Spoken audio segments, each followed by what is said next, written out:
এক গাদা কাগজ তুললেন প্রতীক জৈনের অফিস থেকে, আইপ্যাকের অফিস থেকে। আমরা দেখলাম মমতা ব্যানার্জির গাড়িতে ধরছে না, উপচে পড়ছে কাগজ। দুটো একটা যা আপনাদের ক্যামেরায় দেখা গেল 2022 সাল 22 সাল লেখা আছে। 2022 সালের কাগজে 2026 সালে তৃণমূল প্রার্থীদের নাম থাকে কি করে? মমতা ব্যানার্জি দাবি করলেন তার দলের প্রার্থীদের নামের তালিকা ছিল। কোন তৃণমূলের কর্মী বিশ্বাস করবেন 2022 সাল লেখা কাগজে 2026 সালে তৃণমূল প্রার্থীদের নাম ছিল? নিশ্চয়ই করবেন না। তাহলে আসলে ছিলটা কি?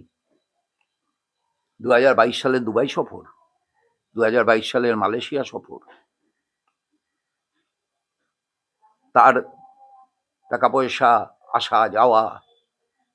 ইডি তো তদন্ত করছিলেন কয়লা কাণ্ডটা নিয়ে, কয়লা কাণ্ডের তদন্ত করতে এসেছিলেন, সেইখানে দাঁড়িয়ে কয়লা কাণ্ডের তদন্ত করতে এসে যদি কয়লার সঙ্গে একটুখানি হিরে পেয়ে যায়, আপনার কি আপত্তি আছে মশাই? কয়লার খনিতে যারা কয়লা খুঁড়তে বেরোয় তারা তো কয়লা খুঁড়তেই বেরোয়, কিন্তু দু এক টুকরো হিরেও তো পেয়ে যায়, নাকি পায় না? তো ইডি পেয়ে গেছে কিনা আপনি কি জানেন? সুইস ব্যাংকে টাকা যাওয়ার রুট ওর মধ্যে, ওই ফাইলের মধ্যে ছিল কিনা আপনি কি জানেন? আমি ছিল বলছি না, আমি জানি না।